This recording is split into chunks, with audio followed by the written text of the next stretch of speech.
Hi everyone, Mommy Amy here. Welcome to my channel.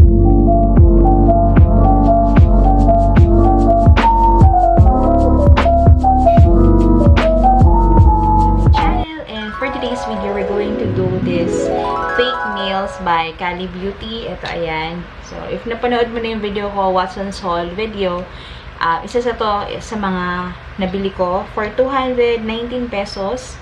Meron siyang 24 tips, 12 sizes. So, today, maglalagay tayo ng fake nails. First time ko to gagawin actually, and wala rin ako idea kung paano gawin. So, but may instruction sa likod. Ayan.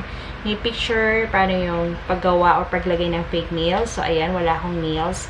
So, maganda to kay mga busy mommies tayo na wala tayong time magpa-manicure. Ayan, siyempre ngayong pandemic, medyo hindi safe magpa-manicure, pedicure sa mga salon. So, tayo na lang gumawa ng sariling nails natin using this Cali Beauty nail tips. So, if you guys interested, just keep on watching. So, lagay na natin muna. Ito yung Cali Beauty. So, open na natin siya. So, first time ko rin ito gagawin. So, ito yung mga nails, mga extra nails niyan. Ayan. Sabi dito, 24 tips daw to. And different sizes. So, ito yung nails. Ayan. Tapos, meron dito ang Cali Beauty nail glue. Then, meron din dito yung pre-application nail pad nakalagay. Buksan natin. Ito, may nakalagay pre-application nail pad. So, ayan, 2 piraso. And then, nandito yung instruction, paano gagamitin. And then, meron ditong nail, parang maliit na nail pad. And then, ito yung Q-tips para siguro sa paglagay ng glue. So, let's get started. First is, kailangan mo munang, nakalagay dito, kailangan mo munang i-brush yung nail natin using this nail or pre-application nail pad. So, buksan natin siya. 1 piraso lang to. So, hopefully, magamit natin siya. Feeling ko 1 beses lang siyang gagamitin. So, para mas medyo basa yung texture niya, by the way. So, lalagay mo siya dyan. Ayan. So, baka pwede pa itong gamitin sa susunod. I don't know. Ayan. So, tago natin kasi sayang. But, feeling ko matutuyo to eh. Nakalagay dito, it's a wash hands, file and buff nails. Tapos, use immediately after opening. Wait for until dry. So, hintayin natin mag-dry yung nails. Tatago ko siya kasi sayang. Lagay ko na lang siya dito sa plastic para magamit pa natin next time. And then, proceed tayo dito sa nail glue. Open natin siya. So, ito yung nail glue niya. Ayan. So, ngayon, hahanapan muna natin. So, parang combination, no? Hanapan mo natin ang size yung kuko.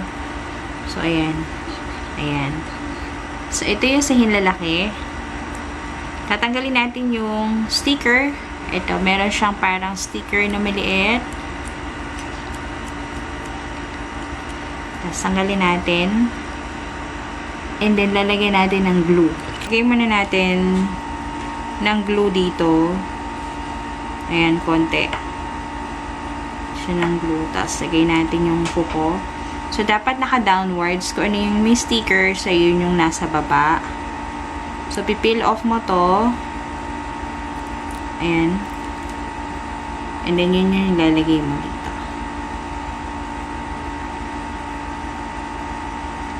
Ayan na siya sa isang kamay.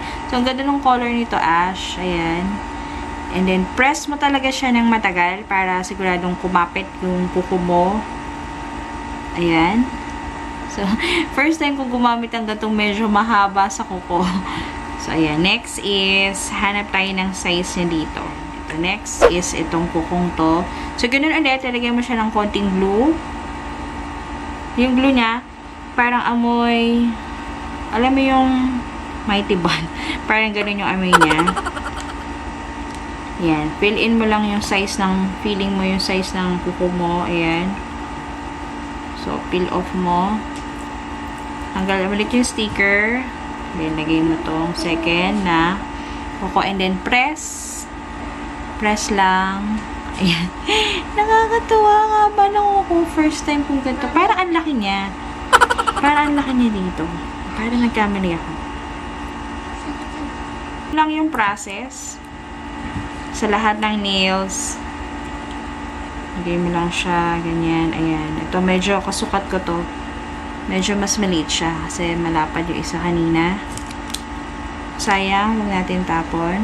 So, ayan, nasa second nail na tayo. And then, lalagay lang natin lahat sa buong nails natin. Tinry mo siguro ito, no? So, ayan. Pwede siyang basain. So, pe-press nyo. Huwag yung pakalimutin i-press yung matigas para hindi siya matanggal. So, pwede ito i-reuse, I believe. So, lilinisan mo lang siya ulit. Tapos, bibili ka lang ulit ng nail. Because, ayan na siya. Ang ganda!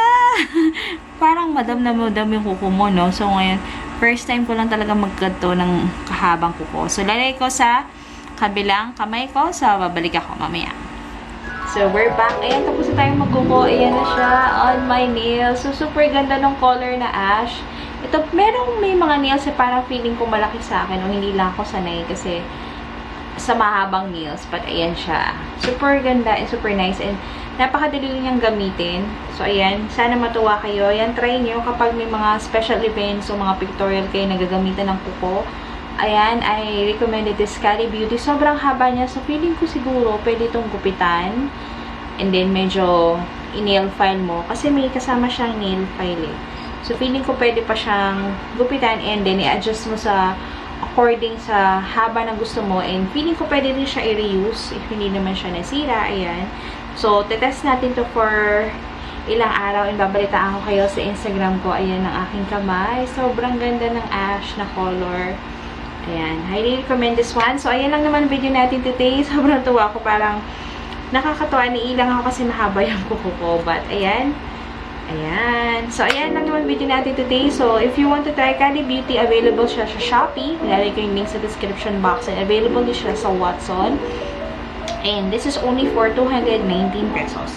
So, again, thank you so much for watching. Ayan, napakaganda ating kamay. Ayan. Pwede na siyang maglaba. And again, thank you so much for watching. Again, it's me, your Mommy Amy. Comment down below if nakagamit ka na ng Cali Beauty or an experience mo sa paggamit ng mga fake nails. And hindi ka pa nakasubscribe, subscribe ka na sa channel ko. And also, please click the notification bell para updated ka sa mga future uploads ko.